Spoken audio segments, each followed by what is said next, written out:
Tallgrass Prairie Center, and he's going to be teaching us about Iowa's native prairie. Right. Thank you, everybody. Thanks for coming this morning.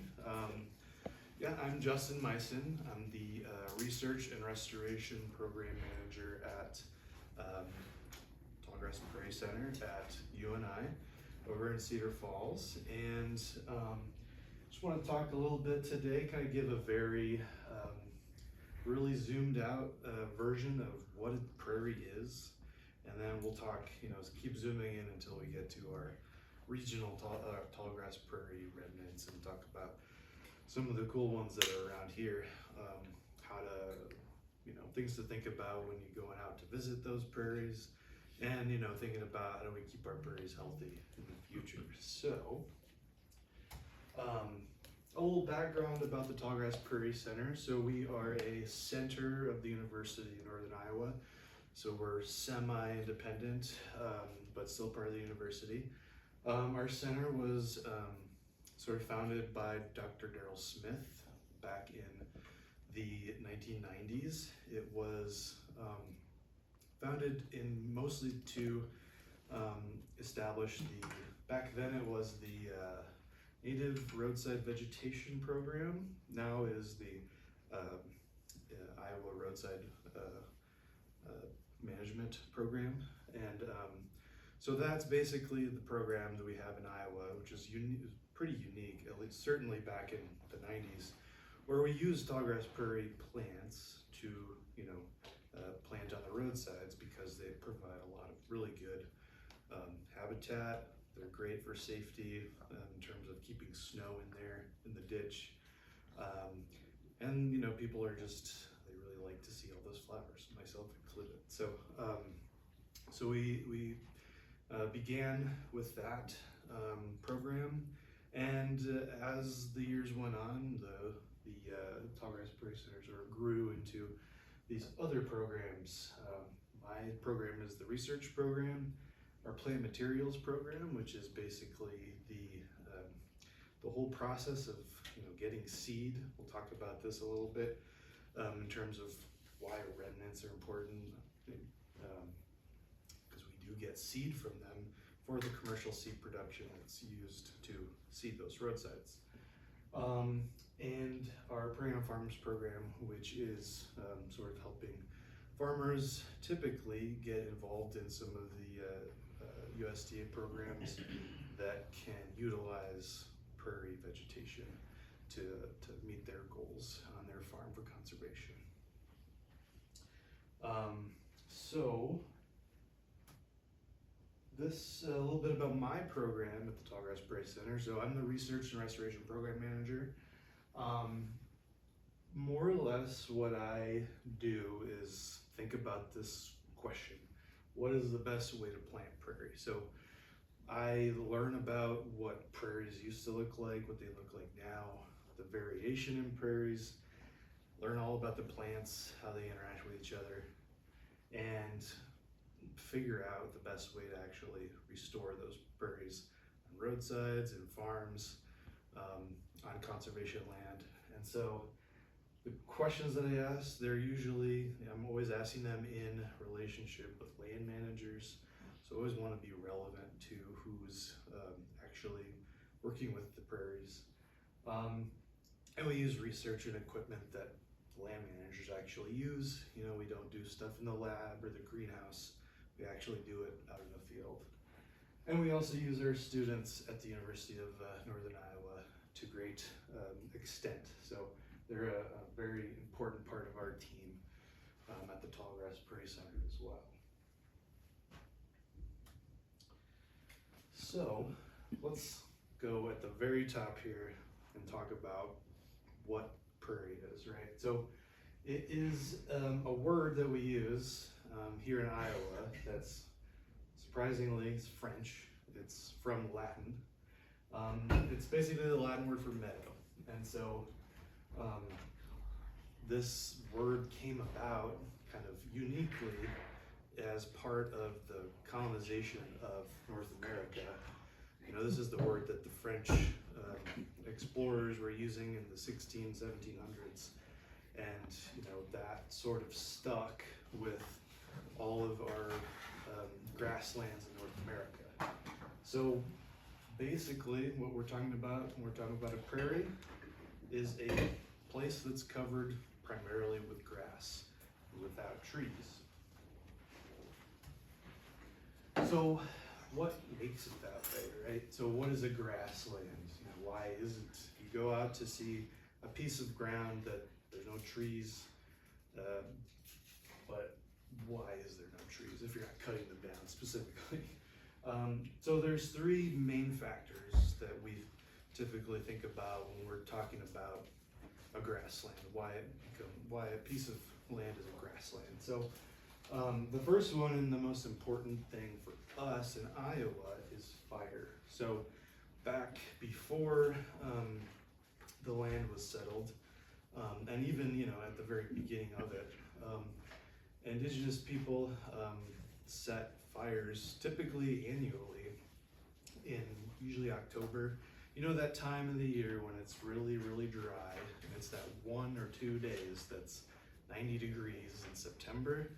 Those are the times that the fires typically got set, and so those just really went all over the landscape. And so that would happen very frequently in the past. And so fires are one of the big reasons why we have grasslands and no trees.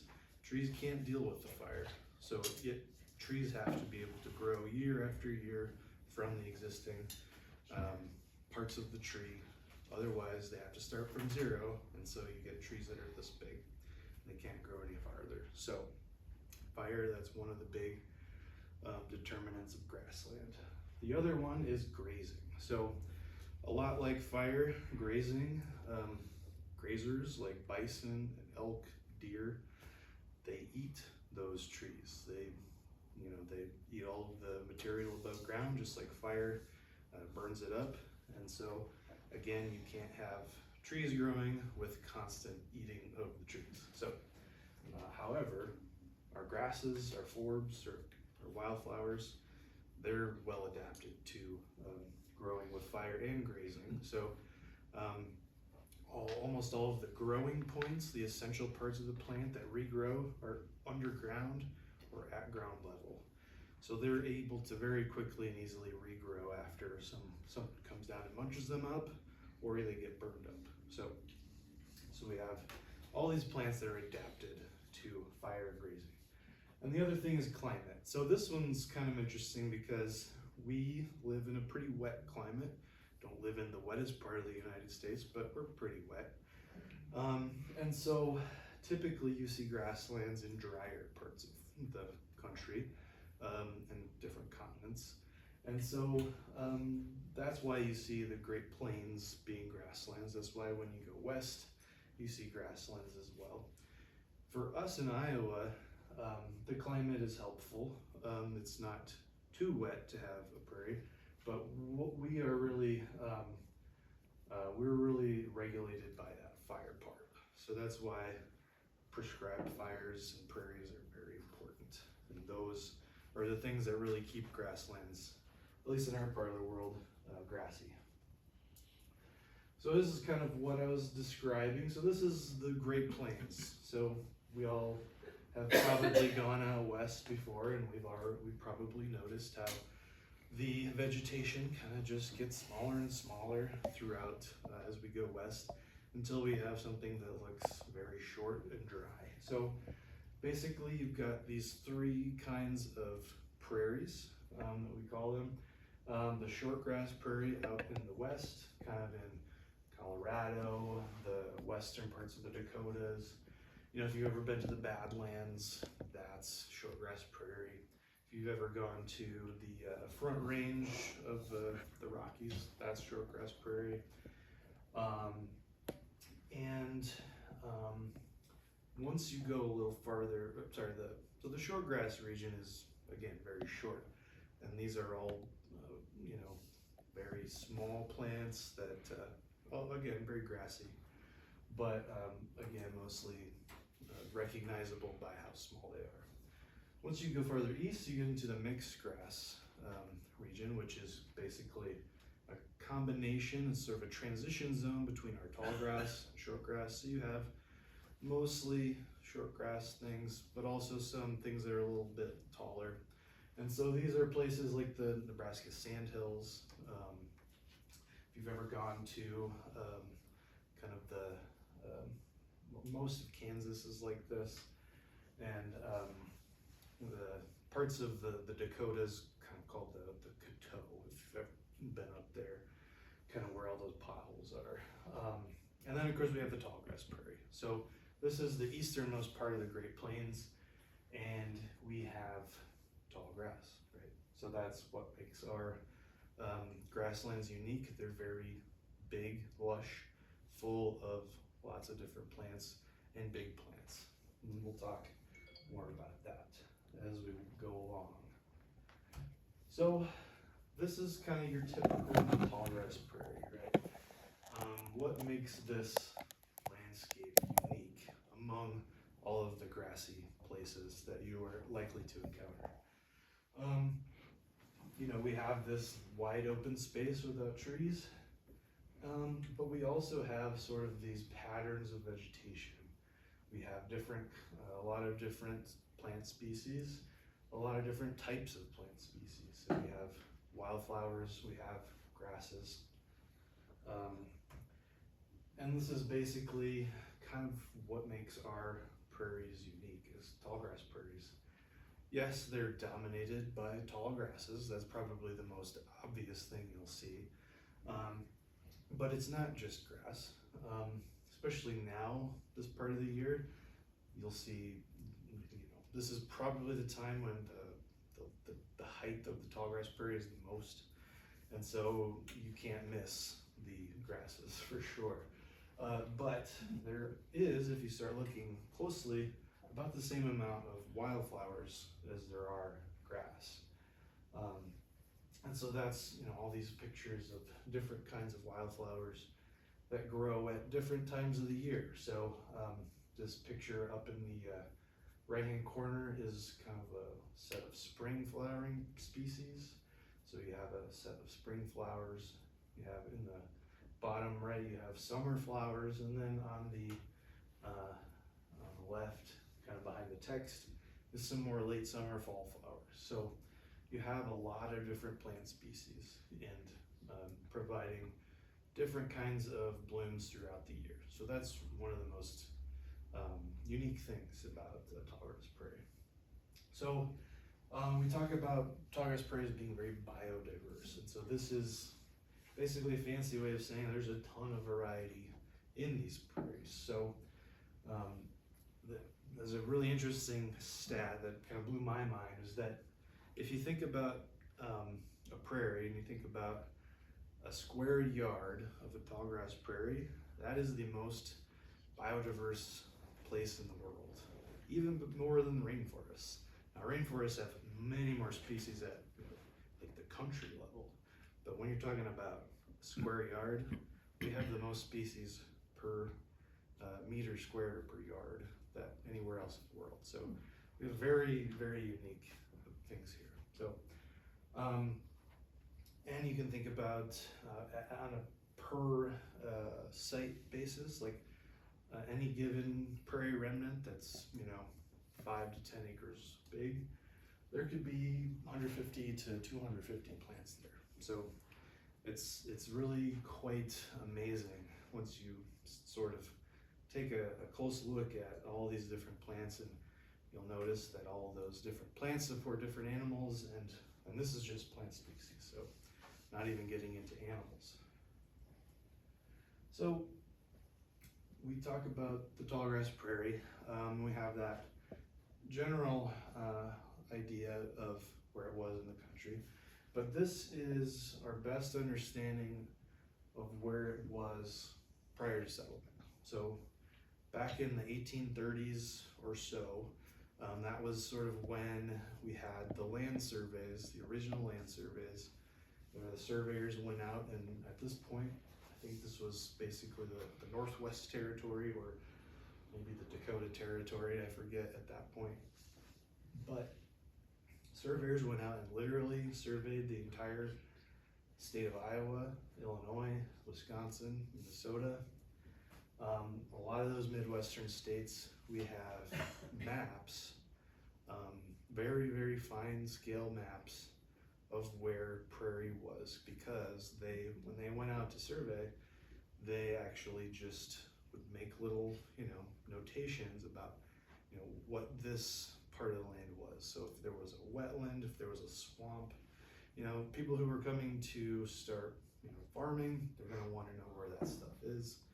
And they also always, or not always, but a lot of the time, they would label things as prairie. So that is how we know, and we have a pretty good idea of where Tallgrass Prairie was before settlement. So this is our kind of maximum extent. You can see the prairies basically went all the way up to Winnipeg, and all the way down to San Antonio. Kind of in this line, north to south. Kind of Highway 35 is that kind of a good trip that you could take up there.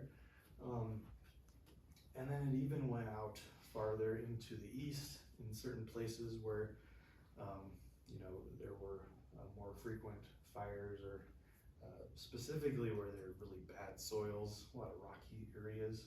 You got tallgrass prairies kind of into Michigan and even into Canada. So there's some spots in Ontario that actually have remnant tallgrass prairies. Really interestingly, just to me, the coolest thing is there's actually tallgrass prairies in Alabama. So that look a lot like ours here. It's hard to believe that you could go that far southeast and still kind of see the same plants growing in the same way. So it's a pretty interesting range for an ecosystem. So Iowa, back in 1840, is almost all prairie. So over 85% was prairie at one point. So this here, red is tallgrass prairie, and the white is forest generally.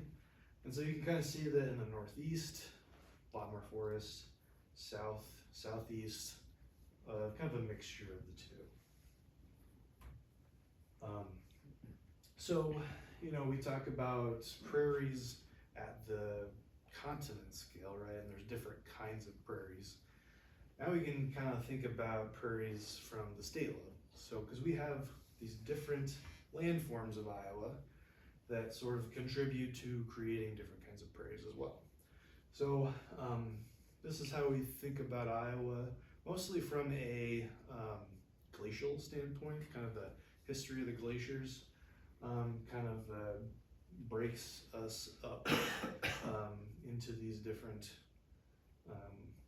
landforms. So I'm going to just talk about the big ones. There's a couple more that are small and not that important from our perspective, but basically we've got the Loess Hills out west, Northwestern Plains, the Drift Plains in the south, the Moines Lobe up by Ames, and north that, the Iowan Surface, which is our landform, and then the Driftless Region, which is in northeastern Iowa. And we'll talk about each of these kinds of prairies that you get in each of these parts of Iowa. So the Loess Hills in Iowa are very unique in terms of tallgrass prairies. So they're growing on these steep hills of wind-blown silt. That's what the Loess Hills are. They're just these giant accumulations of silt. And that basically means that they're very rugged. So they're very steep, and they're west facing, or at least a lot of that stuff is west facing, which means that it's really hot and really dry for this part of the country. And so when you go out to the Loess Hills, you tend to get prairies that look more like kind of the mixed grass prairies that we were talking about earlier. So smaller species, kind of more western stuff. This is actually where you can go see yucca. So there's native yucca plants in the Loess Hills. It's very wild to see. You don't expect it, but this is also where we have prairie rattlesnakes. Again, something that you normally see like in the Badlands. So pretty unique spot. If we go to the other opposite side of the state, we have the Driftless Region. So This is the part of the state that has not been glaciated during the last glacial period. So again, we're talking about very rugged, hilly part of the state. And prairie was pretty generally uncommon up here. But when you did get prairie, it was on the hillsides. And this is kind of where we see what we call goat prairies or hill prairies. And this is an example of a goat prairie. You can see why they're called goat prairies, because they're pretty much only usable by goats, because they're so steep. But they do kind of harbor all these interesting plant species that are kind of unique to these extreme rocky outcrop areas. And if we look at the Northwestern Plains, kind of a gentler topography, more that lush, that silty soil. And this is where we kind of start to see more northwestern flora. So a lot of the things that are common in the Dakotas start to get common down here too. And then the Moines Lobe. This is the most recent glaciation. So here we have very glacial topography. So sort of kettle and knob topography, where you get not a lot of relief, but you get all these potholes, right? So you drive on Highway 35 or down to Des Moines, and you're seeing all these wet spots in the fields. Those are old potholes, and those used to be prairie marshes and wet prairies. And so this is a region where you had a lot of interesting wetland stuff. And then in the southern part, the Drift Plains. So this was not glaciated the most recently. So this is an older landscape. So it's hilly but not rugged. And this is a spot where there's, kind of a mixture of forest and prairie. So it's a kind of a interesting kind of mosaic landscape, where you wouldn't necessarily see that ocean of prairie like you would in different parts of Iowa. So this prairie here is it's called Thunder. What is it? Oh my goodness. Well, maybe I'll remember it later. But it's a very cool remnant prairie down in Warren County. And then our last region is our own region, the Iowan Surface. So what's interesting about our region is that it's not necessarily older, but it's by the fact that we were on this side of the glacier in the Des Moines Lobe, our weather was so extreme that the winds and the constant blowing and the bare soil nature of this part of the Iowa basically eroded so much of the soil, the old soil, and we have kind of that gentle topography, and we have a lot of these glacial erratics. I'm sure you've seen these in the fields, these big giant boulders that just seem to have dropped out of nowhere, because they did. They dropped out of the glaciers when they were moving through. This here is a picture of Walters Prairie, which is up by Clarksville, and that's a good example of kind of our topography in the Iowan Surface and the kinds of mesic prairies and a lot of the different diversity of prairies that we have in our region. Okay, so we talked about Tallgrass Prairie in Iowa in 1840. So again, pretty much all of Iowa was Tallgrass Prairie. And now we can think about the Tallgrass Prairie in Iowa today.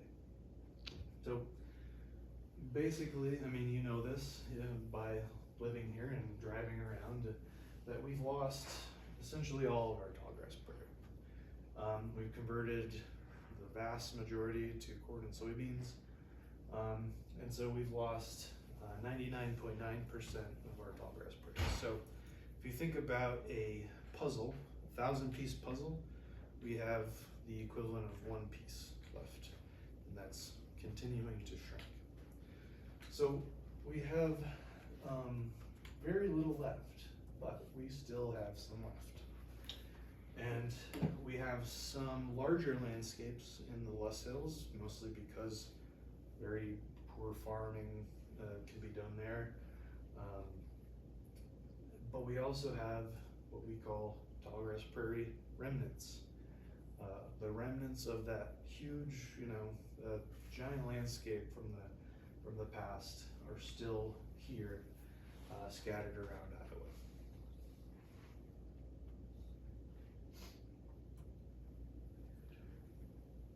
So this is the typical prairie remnant in Iowa, or certainly this part of Iowa, is we have this tiny little postage stamp in the middle of a agricultural area full of corn and soybeans. So, and they really only exist because they were not suitable for development or agriculture.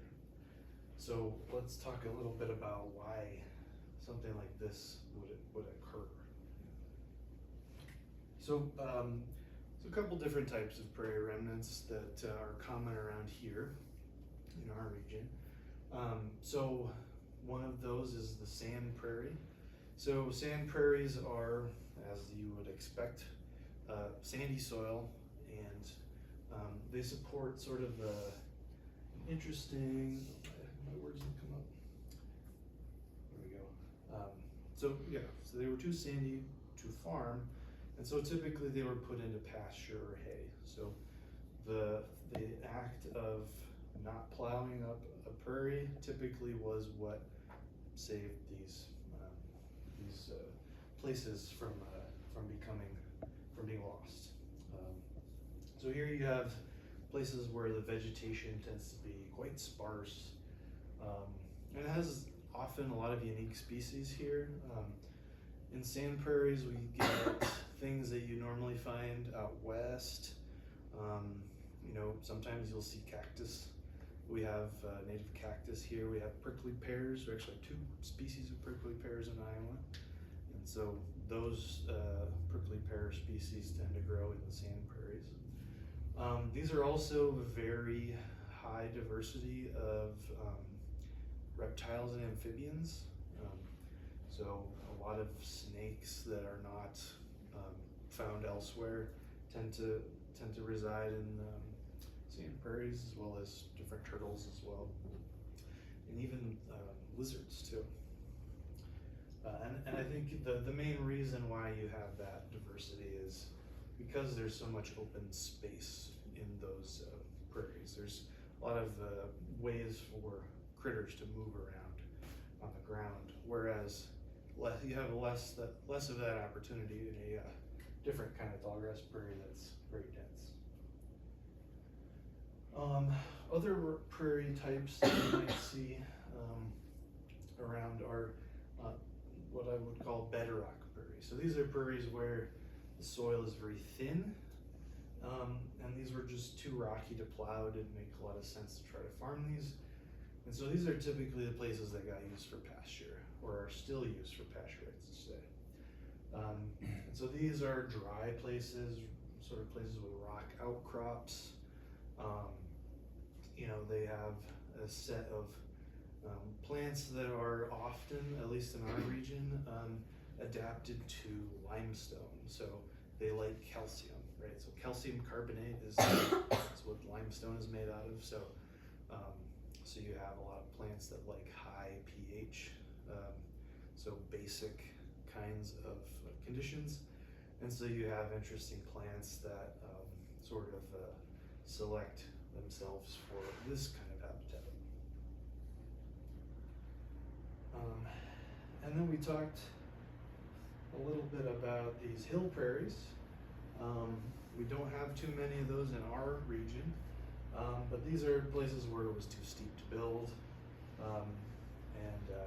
Again, these were used for pasture if they were used for that even at all. So again, most of the hill prairies that we have in Iowa are along river courses. So the Mississippi River is the most, rich in hill prairies. A lot of the times, if you go now, nowadays they've been encroached by cedar trees. So if you see, if you're looking up on the hills in the Mississippi River and you see this big, monoculture stand of cedars, that was probably the old prairie at one point. So we'll talk more about the shrub encroachment issue later on. And then wet prairies. So again, can't use these for crops, they're too wet. They were used for pasture and hay in the past. I would say these are these were a lot more common in the 50s, 60s, up until tile drainage became really, common. These are something you can get rid of with tile drainage, so a lot of these are no longer with us anymore either. But these are wet prairies and sedge meadows. And the last two types are sort of human designed, not really designed, but they came about because of the way that humans use the landscape. So we have the right-of-way prairies, and these are things that are located in rights-of-way. So mostly that's going to be railroads and roads, regular roads, in ditches. So these are remnants of the original prairie that kind of got worked around, especially with railroads. Very commonly, you'll see Tallgrass Prairie remnants next to railroads, as we see here in Dunkerton. But if you go up that railroad, you will see, or there used to be at least, remnants all along this stretch of the Iowa Northern Railroad area. So, but also a lot of the time if you're out kind of driving around, you'll see those intersections where, there might have been a weird little jog, and there's these kind of triangles that are here and there in the intersection area. Those are often remnant prairies because they were kind of mistakes that got saved through a little bit of a screw up. So that's the right-of-way prairie. And then the last one that we'll talk about, the last type, is going to be our cemetery prairies. So these are they're prairies that are where pioneer settlers buried people, and there was no reason to get rid of the vegetation. Typically, the people setting out the cemetery would put it on kind of a nice overlook, sort of a high point, but not difficult to get to. And so these were one of the few places where we got prairie remnants with good quality soils. So this is essentially the only place where you will find kind of the most common of the prairie, the mesic, we call mesic, that's sort of a medium soil. It's not too wet, not too dry. And those are the perfect soils for farming. And so that's why these are typically the only examples of those medium soil prairies that we have are the ones that were not plowed up because they were on cemeteries. So also called black soil prairies a lot of the time. So we have quite a few of these in Iowa and Illinois as well. That's where I grew up.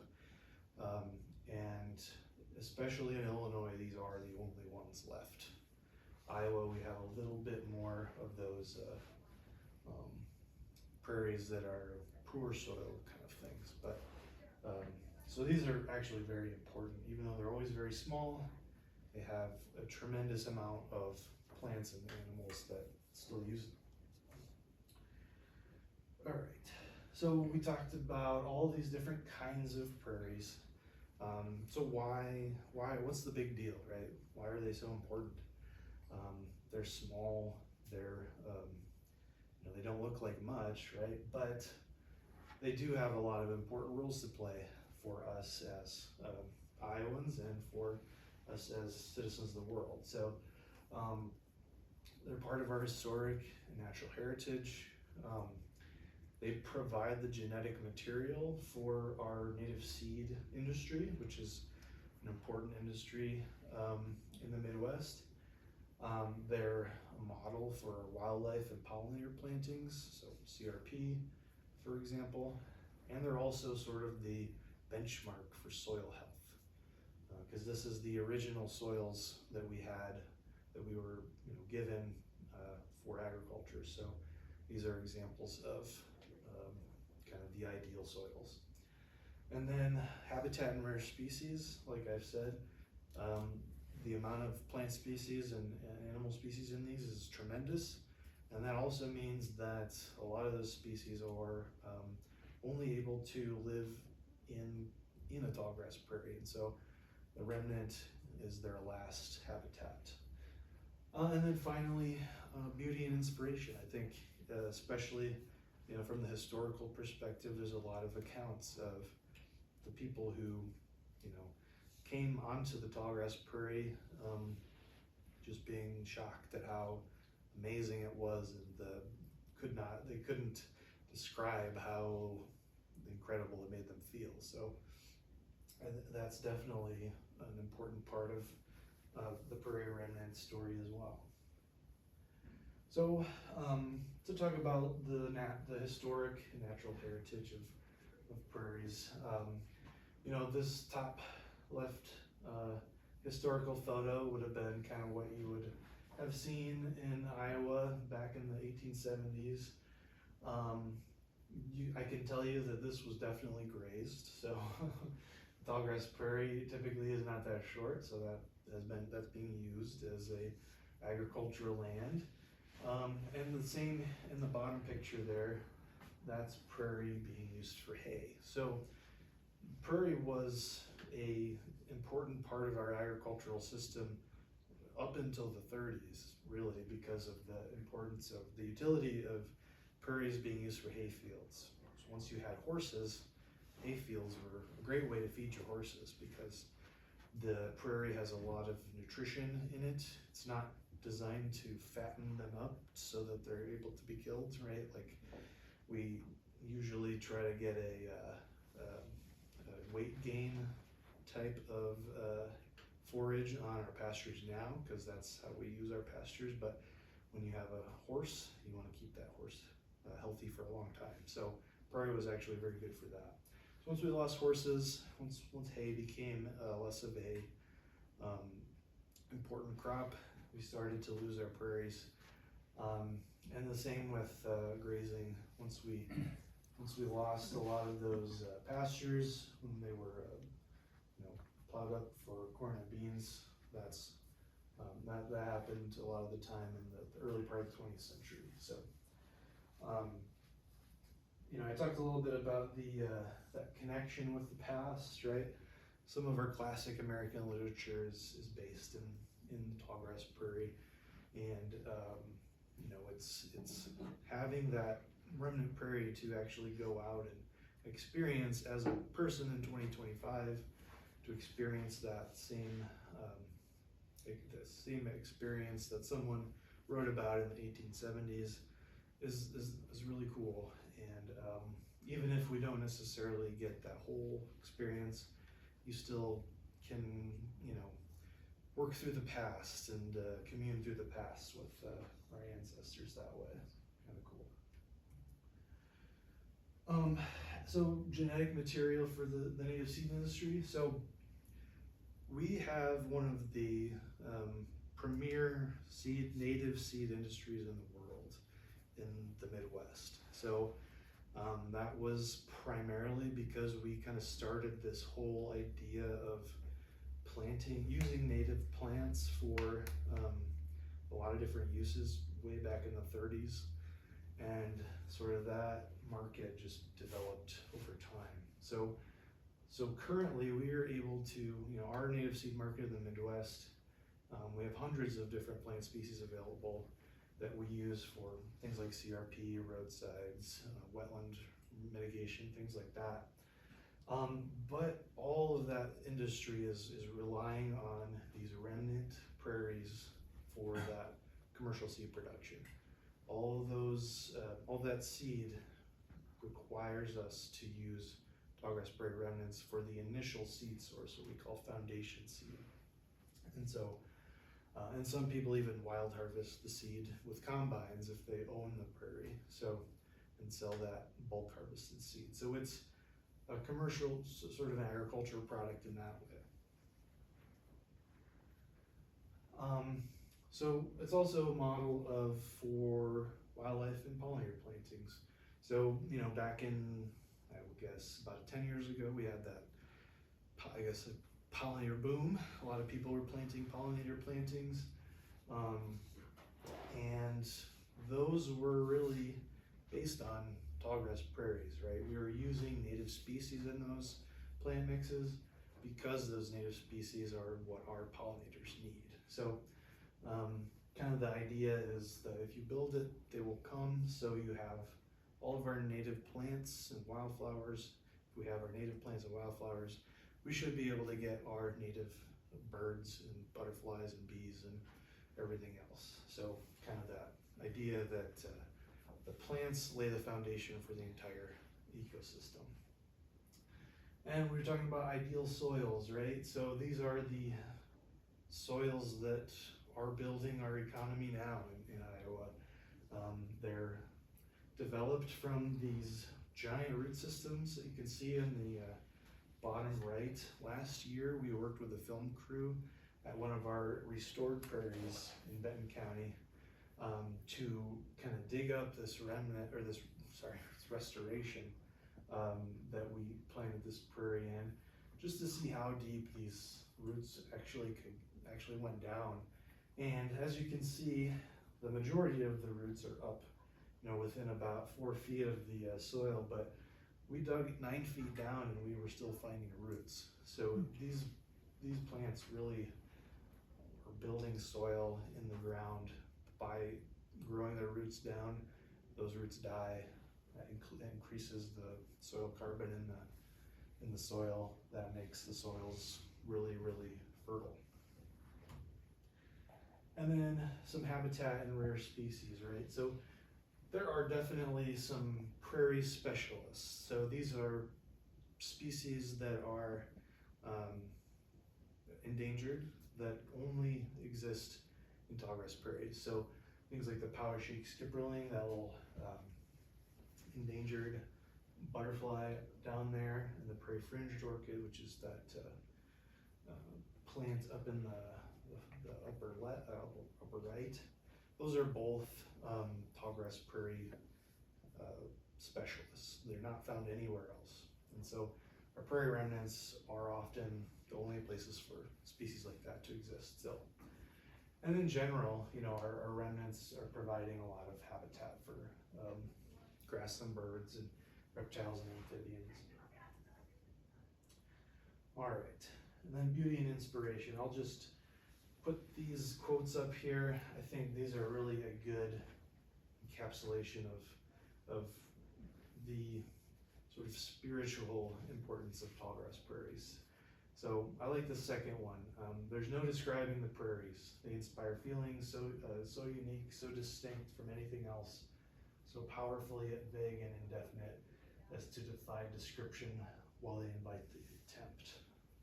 And I think from all my experience working in tallgrass prairies, that's a very good example of the inspiration that it's hard to communicate, but it's real. All right, so we've got about 15 minutes left, and I'm gonna talk about our remnants in the Cedar Valley. So we'll talk about 5 of them.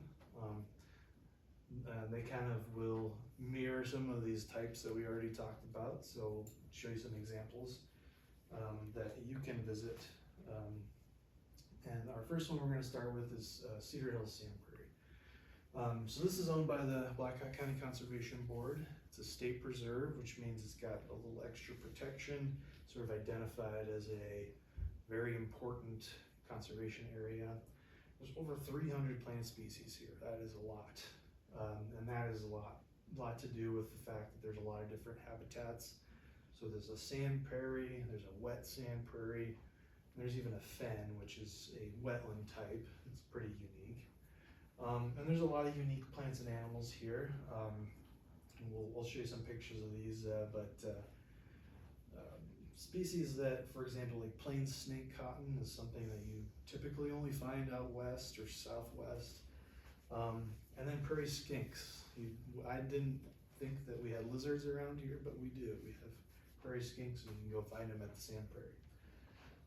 So this prairie is out on the far west part of the county. So it's a Butler and Mark Road on the Butler County line, kind of near New Hartford. So here's some other examples of photos that I've taken at Cedar Hills. That's the milkwort in the top left, the snake cotton in the bottom left, and then just kind of a nice example of the kinds of plants and wildflowers and grasses that you'll see out there. Okay, the next one is Raymond Outcrop Prairie. So this one is a little closer to Dunkerton.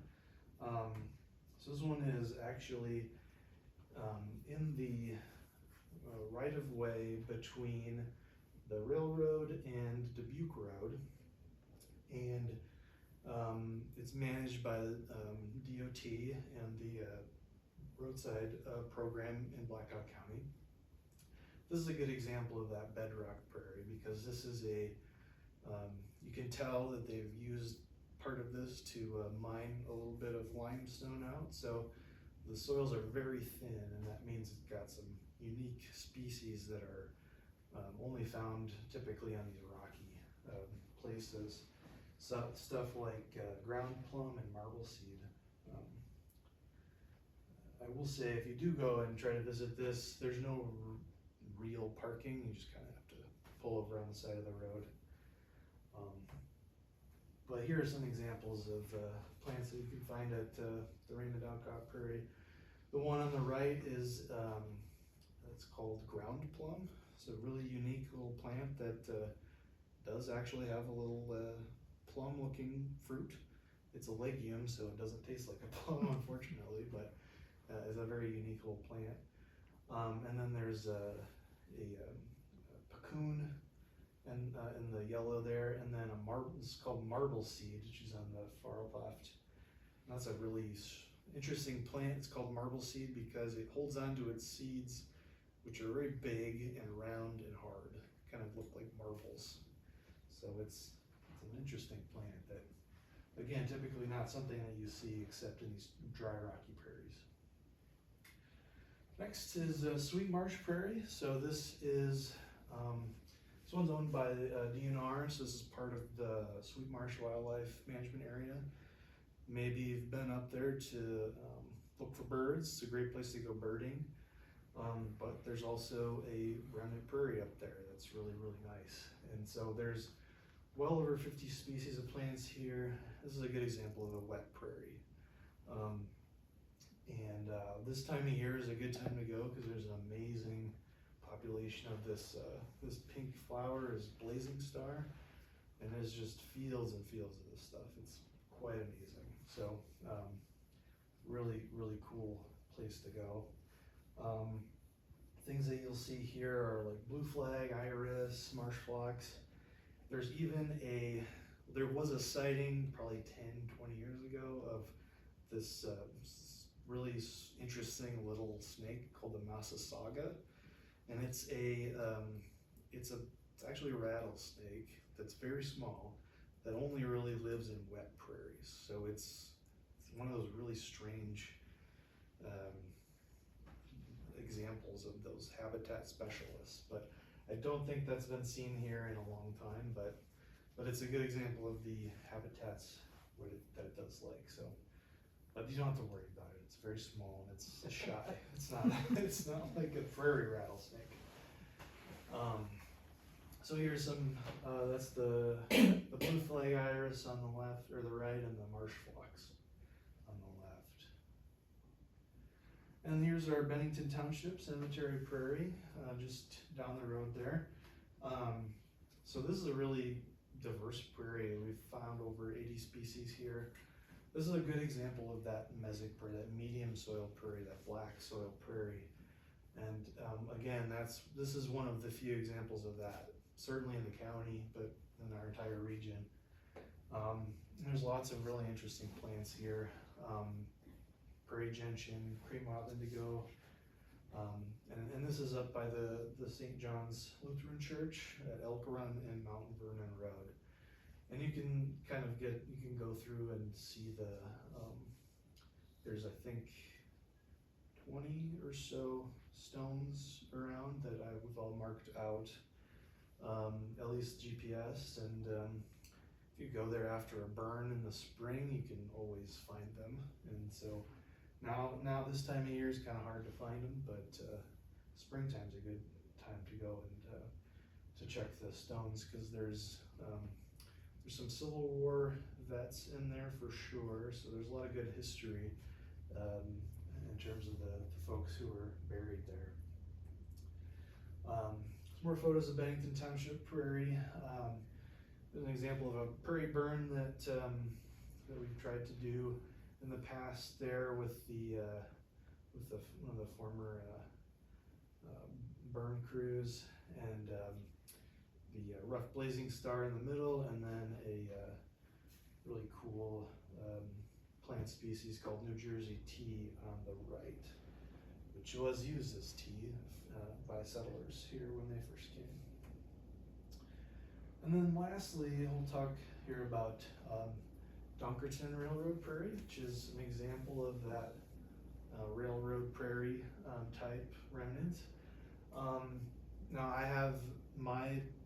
I've only been here 10 years, and I don't have the stories of Daryl Smith or my boss Laura Jackson, who has used the Dunkerton Railroad Prairie as a teaching place. So they're really the people to talk about that prairie. But I did do some research and found some good examples of things that Daryl Smith's students have done on the plants, and what is there.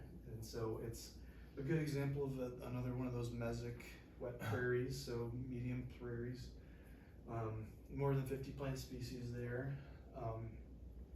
And some interesting plants here are shooting stars and arrowhead violets, which are not very common. So again, you probably know where this one is. It's just west of town on Dunkerton Road. It currently is, got a lot of shrubs. So you probably wouldn't notice that it was a prairie, but the plants are there. If you walk through the shrubs, you will find the prairie plants are still alive. All that needs to happen is to get those shrubs off. I only got 5 minutes left, so I'll just talk a little bit about, some general ideas about if you go to visit a prairie, some of the things to keep in mind. These prairie remnants are, they're not as fragile as you might think, but there's a lot of us people, and there's only one or two of these prairie remnants. So, it's important to step carefully if you do go out and explore. Just take photos, don't take plants. There's a lot of great restorations where you can pick flowers, but prairie remnants are not those places. It's kind of best to try to keep the disturbance to a minimum, but definitely it's worth going out. Step carefully, try not to trample on, flowers that you see that are small and dainty, stuff like that. But it is definitely something to check out. Don't be too shy.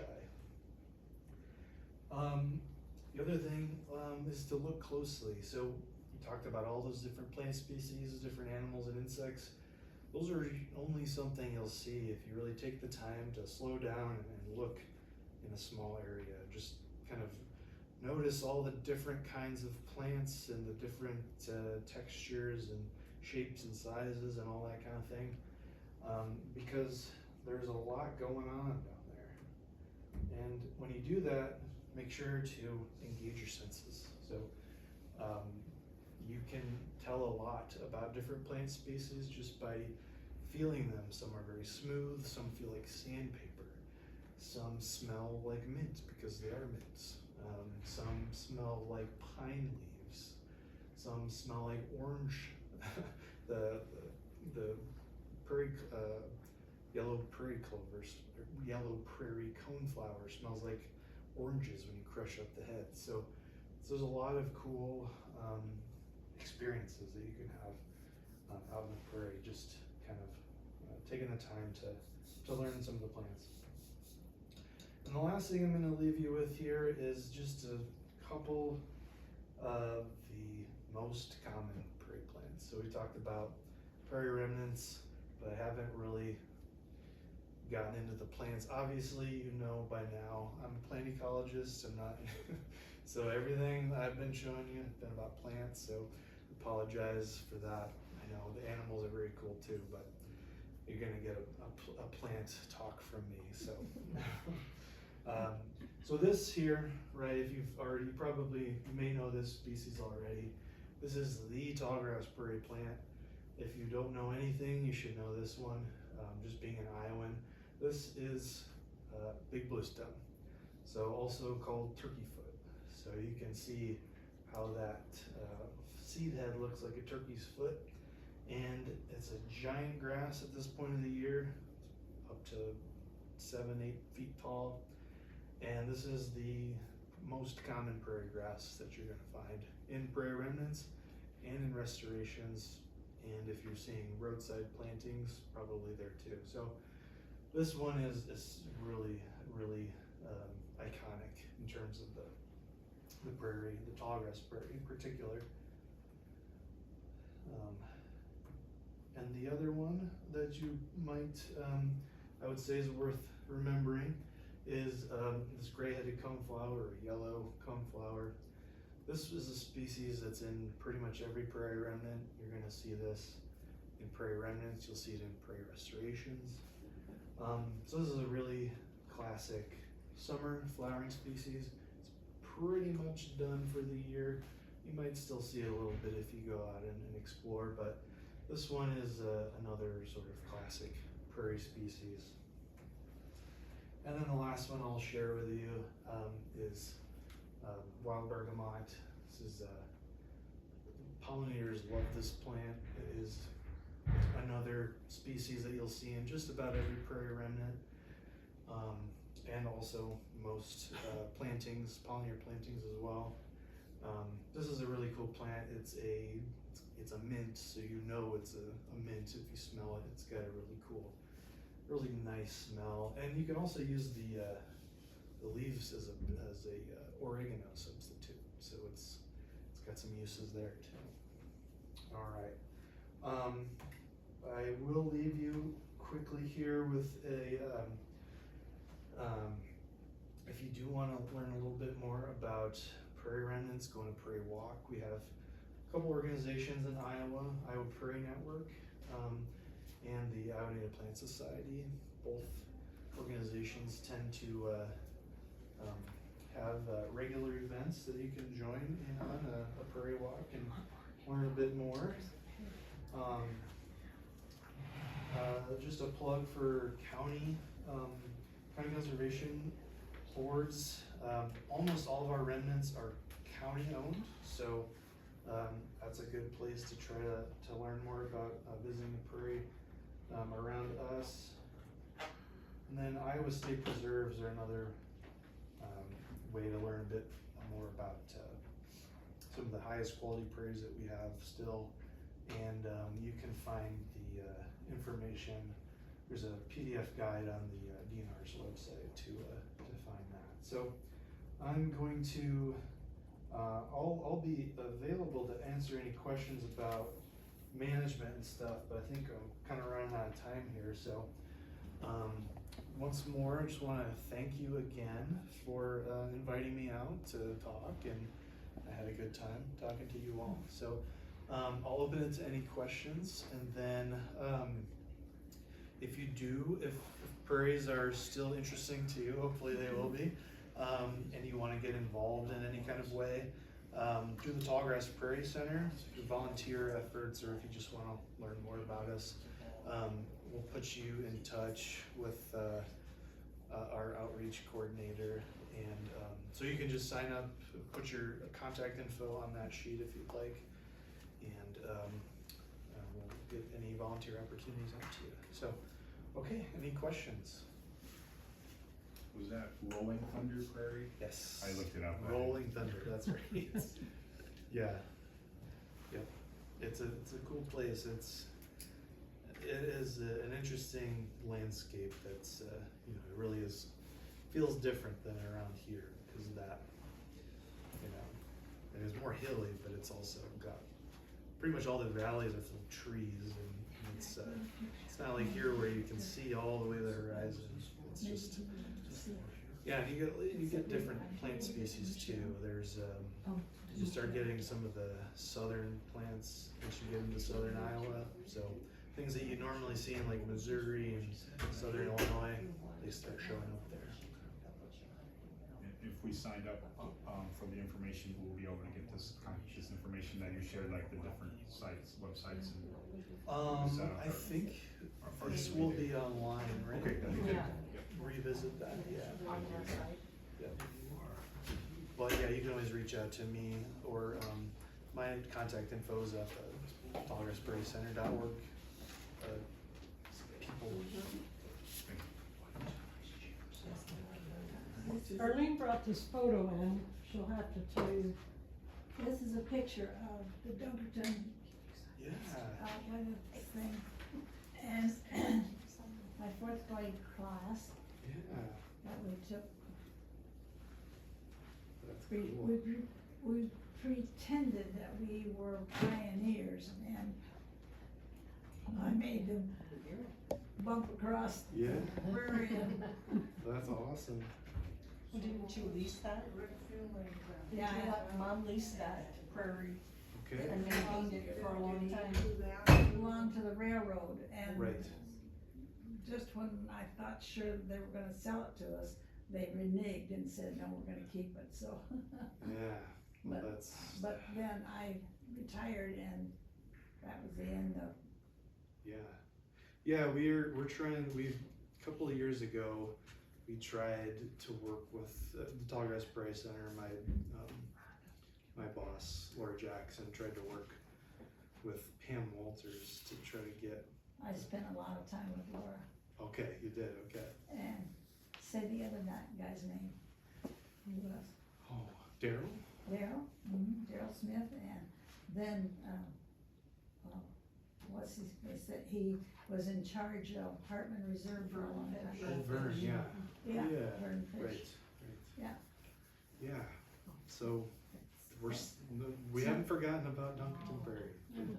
I think now is a good time to think about it again, because I think Iowa Northern or Canadian National now owns Iowa Northerns. Oh, If I'm not mistaken, but I don't know.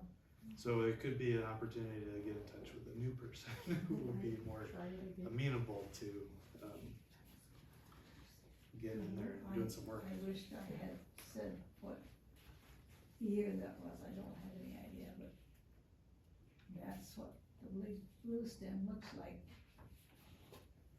Yeah, and it's stuff like that really sticks with students. We work with high schoolers and middle schoolers out at some of our restorations, and they always say that's, you know, like some of them say that's their favorite part of the whole, you know, year, is that just getting outside into some of those places with all the different plants and smells, and they get to run around, and it's great. Yeah. Mom still has like 6 acres of prairie down by Steamboat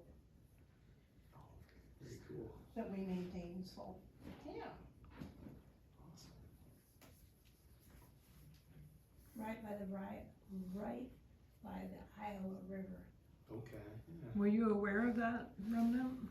I'm not, but You might wanna it's give in them good some hands. info about it. Yeah. You might wanna talk to him afterwards and give him some info about it. And that's a original prairie that's on the river, or you plant it? I don't think it's a river, no, it's not original prairie, Okay, because yeah. You planted it. my dad planted corn. Okay, yeah, yeah. Good deal. Yeah. Any other questions? Comments?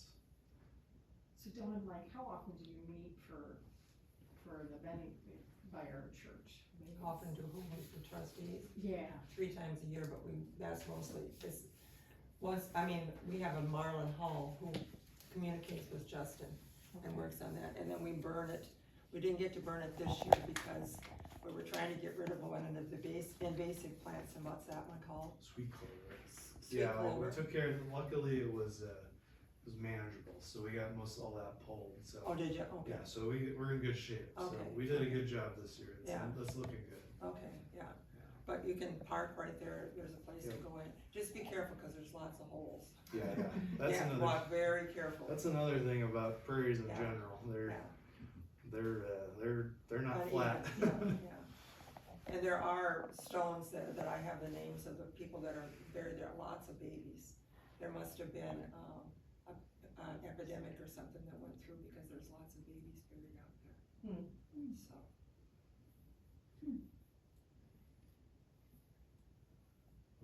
Well, we have 6 acres in, Steamboat Rock or Hardin County, and it's halfway between Steamboat and Eldora on the River Road, Okay, yeah. right next to the Iowa River, Very and, nice. it's beautiful, Yeah, I bet now's a good time of year, isn't it? so. thank you. yeah. Yeah. Yeah, thank you very Thank you. much. Yeah. It was very interesting. Yes. Some in, around our one-room schools and our depot, I mean, Okay, so is it manageable or no? I mean, is you're this, thinking doing a little restored prairie at some of your sites there? Oh yeah, that's very doable. It's easy to manage. I'm listening to her. So there's, I talk about fire as being very important, and it is, but you don't have to use fire when you're dealing with small spots like that. At the university, we can't use fire as much as we'd like, but we have got a lot of success just by mowing in the fall and keeping.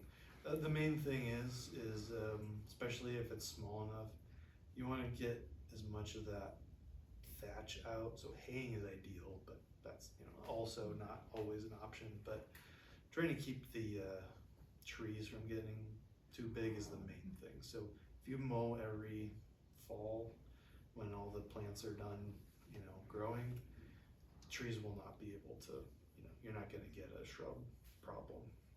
So that would be kind of the suggestion I would have. I think you can get a good.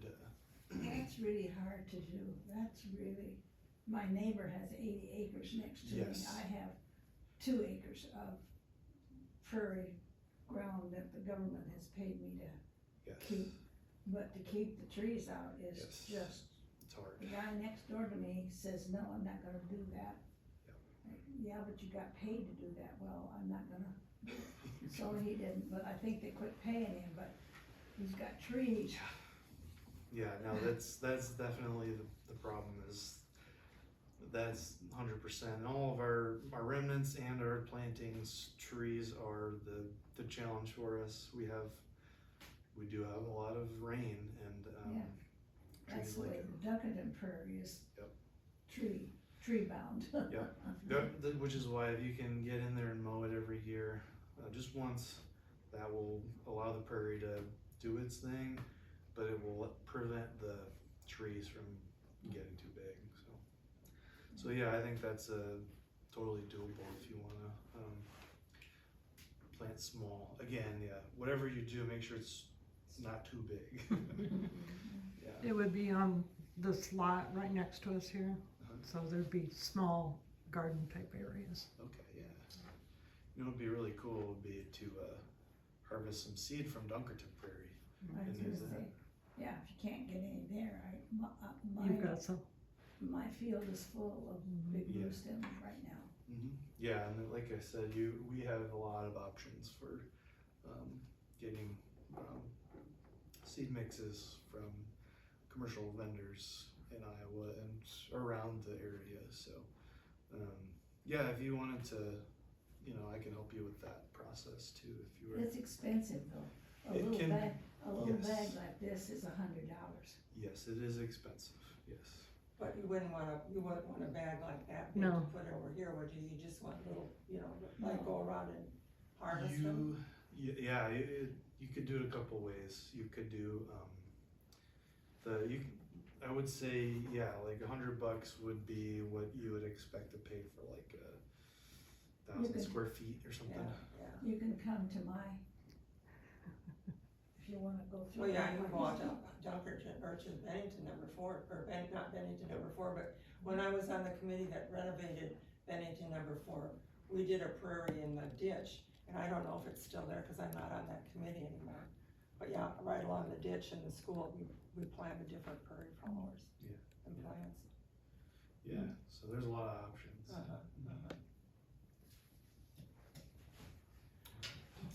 Very good. Thank you very much. Thank Thanks, you. everybody.